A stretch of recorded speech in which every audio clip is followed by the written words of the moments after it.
I'm Nicky Miklos, and this is the Smart Business Growth Podcast, where we ditch the busy trap and get real about what it takes to drive sustainable sales, lead with clarity, and build a business that's future fit. Let's dive straight into it. What do you think is the difference between sales leadership and commercial leadership? Is there a difference? Have you ever taken a pause to consider what each of these things could look like? It's something that I've been thinking about a lot. I wrote an article, I've gotten some great feedback and had some really good deep conversations around this perspective shift. Commercial leadership has been around for a long time. Sales leadership, ultimately, nothing has meaning except the meaning that we give it. However, we do need to pause and think about what meaning are we giving this, and what is the expectation that we have, and therefore the support that we're providing to our leaders who are leading either sales leaders or leading the coalface, leading the salespeople that are on the ground doing the grunt work. And, I think it's really timely for us to have this conversation and to consider, is there a difference and what does that difference look like? Because if we think about sales leadership and typically what it has been up until this point, there's a danger that it can become very transactional. It's about drive the target, hit the number, we've hit it, what's driving the figures, up, down, let's keep going, next number, next. And there is this danger of, again, it being almost one-dimensional, a single lens focus on hitting that number. But the reality is that the world has changed so much, so much in the last 6 months, 3 months, couple of years, and so on. And so if our definition of holistic sales leadership, in my world, commercial leadership, if that definition doesn't change, if those expectations, and as I said, the support doesn't match and align with that, then the business is at risk of getting left behind. Because your sales leaders, whether they are leading the coalface salespeople or they're leaders of leaders, there's so much more in that role now, and there's so much more opportunity to expand that role and expand that perspective, because we also now have the tools accessible that we never really had before. So the world that our sales leaders are working in has changed. If we think about, again, that state of change and how quickly everything is changing, it's evolving, as does our expectations and therefore support of sales leadership need to evolve. It's no longer about chase the target, hit the target, onto the next one. When we're in that space, it's really easy for coaching to become a tick box. It's not deep and meaningful and valuable. By deep, meaningful, and valuable, I don't mean it takes hours. It means that the people that are doing the selling, they often feel the pressure, but not necessarily the support. It means that could be a culture of performance at any cost. And that cost does show up eventually. And ultimately, this is the example that, the scenario where results can be reliant on a few high performers. And that is such a risky place for a business to be. And yet it's such a common place that I see businesses are in that their sales team, there's just a handful of people that you can really rely on to live by a value and sales culture that goes beyond just the one-off, that will show up every day and give their best, not to burn out, to have that balance of being able to perform and take care of themselves. Those people that are really great at having the conversations with clients, converting. There's an intrinsic internal locus of control and motivation. They're the ones that are really driving those results. But there's so much opportunity to expand what works for them to the rest of the team as well. And when we get too siloed a focus on just hitting the number that's in front of us from a sales leadership point of view, we're actually missing out on so much scope and so much opportunity. And so I really think that the day has come where we need to evolve sales leadership to commercial leadership. Sales meaning it's just about the sales. Now, overall, of course, this is about the bottom line. If you were to shift a perspective, regardless of where you are on the spectrum, maybe it's a bit more evolved, maybe it's not as evolved, it's a bit old school sales leadership. But if you were to shift the perspective, expectation and support of your leaders in your business, what could that look like if you shifted even more, leaned even more into the commercial leadership space? Now, obviously, not obviously, but when we think about commercial, we think about the commercials of the business, the numbers, the bottom line, the bigger picture around targets, if you will. But in my world, it is even beyond that. And really, there's three key areas that you want to focus on if you're really leaning into that commercial leadership space. It's the leaders are building a culture of high performance. I like to call it a high vibing sales culture, if you will. And what I mean by that is that there's high performance across the business, across the team at all levels. Every person in the business is focusing on how they're contributing to that overall number. It's not just a siloed salesperson chasing a target, and I'm a sales leader, so I have my target to hit. It's how am I contributing to building a culture with my team, top, down, sideways, across every angle that is high vibing, it's a high performance, and we're still all collectively really focused on the goals, the mission, and as well as the number that we're here to hit. It's not about values stuck on a wall. It's not about ping pong tables, although that stuff is fun, but that's so surface level. It's about really intentionally creating something that people are motivated to rock up to work and are feeling the impact and the meaning in what they do, regardless of their role.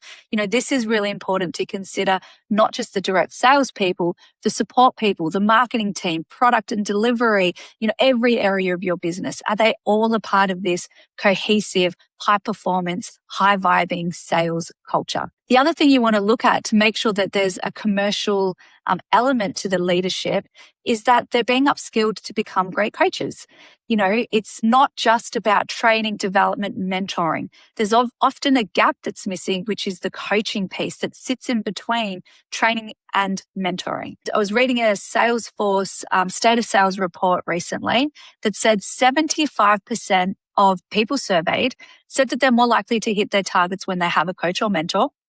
That's not surprising, but if you're not doing any coaching or mentoring, or I'm going to focus specifically on coaching, 75% of people surveyed said they're more likely to hit targets. So if you've got a culture where hitting targets is a bit hit and miss, and you're not getting the team coached consistently, that's a big gap for you that you could really look at plugging pretty much straight away by focusing on the development of your leaders to be great coaches. Within the same survey, only 34% of salespeople said that they receive regular one-on-one meetings, just one-on-one meetings. Less than 40% are receiving meaningful development support. So things like training materials, personal development plans, action plans, training, skill building. And only 26% get role play sessions to practice their craft. So I just want to reflect that. 75% of people surveyed said, yeah, I'm more likely to hit my target if I have a coach, a mentor, that development support. But really, less than 40%, as low as 26%, are getting regular one-on-one meetings. They're getting meaningful training and development, or role plays to be able to practice before going out live.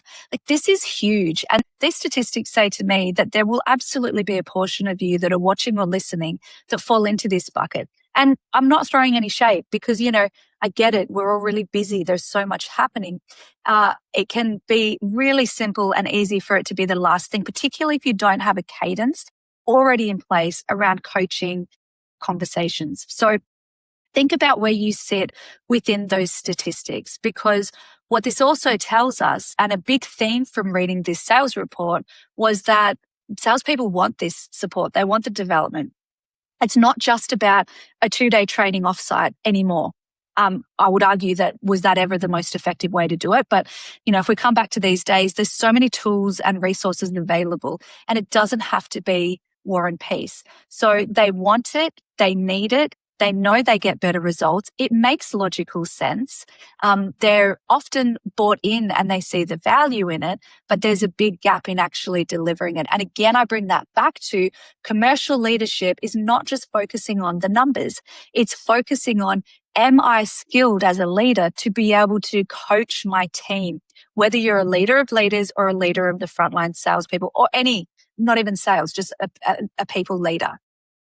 I know that the biggest barriers to leaders actually doing the coaching is lack of time, 38% said that, lack of training expertise, 37%, and insufficient leadership support. So there's some valid barriers and blocks.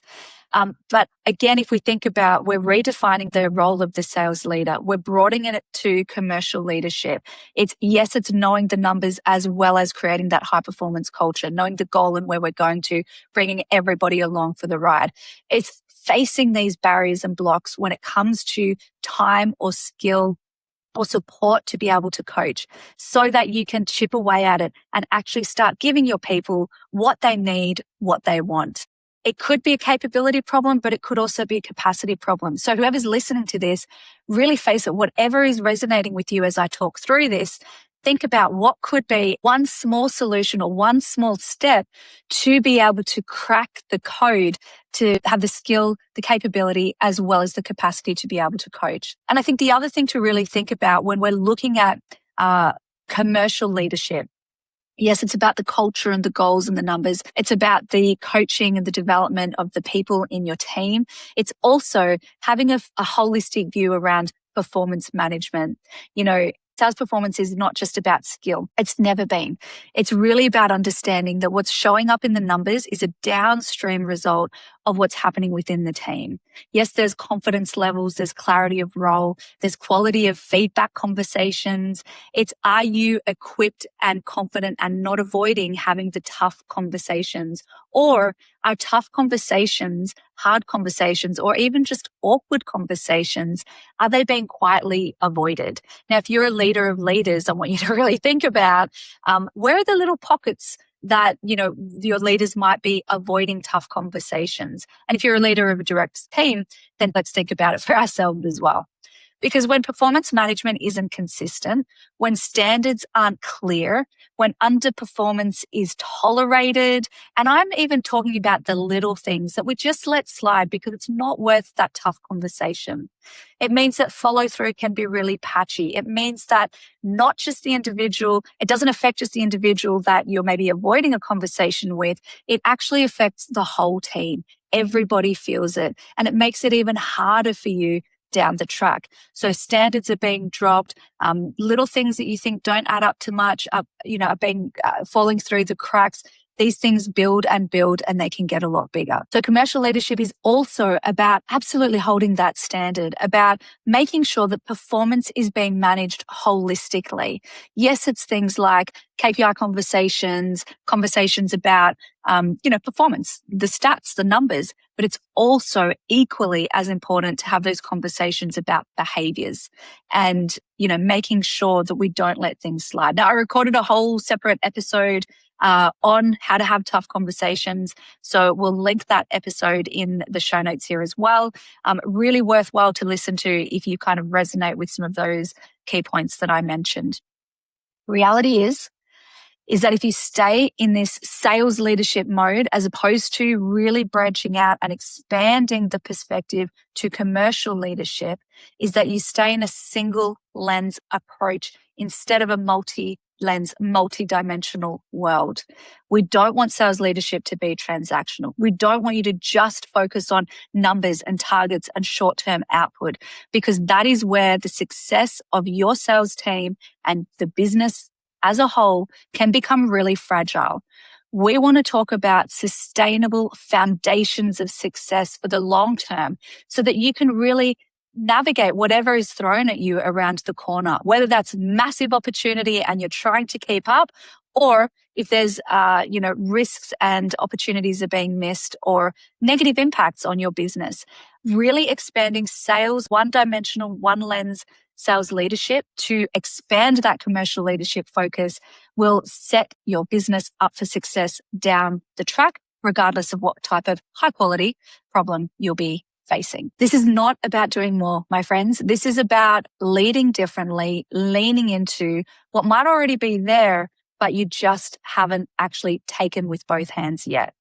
If we really think about this again, I want you to consider, are you, your leaders, really focusing on one-dimensional sales leadership, the transactional numbers? Yes, you might be hitting targets, you might be getting good results, but how do we expand to commercial leadership, the bigger picture culture, the future vision, the visionary aspect, as well as the goals and the targets, the values that are being lived, the mission that is being brought to life, the meaning that is attached. Commercial leadership, really bringing that coaching and development consistently to your team, to each other, to themselves, and making sure that performance is being managed, not in a very siloed way, but in a, again, holistic way, so that the whole sales engine is absolutely moving in the right direction, not just today, but tomorrow and the next day and the day after that. Think about what you have taken away from this conversation. What's the one key thing where you think, I could do that a little bit differently? And I also want to share with you the link, which you can get in the show notes, to the business growth audit. If you are unsure about which of these levers or what area is your strength and your potential weakness, jump in and do this free survey, because you will get all the information you'll need. You'll get a score out of the commercial leadership space with some tips on exactly what to focus on. You'll get the results immediately as well, as soon as you've done the survey. If you have any questions, please reach out to me. I'm here to help you in any way possible. As always, take yourself lightly. Pick one thing that you will action from this. Might be the business growth audit, or it might be something that you got a lot of clarity around when I was talking, and make sure you do something with this information. I'll chat to you soon.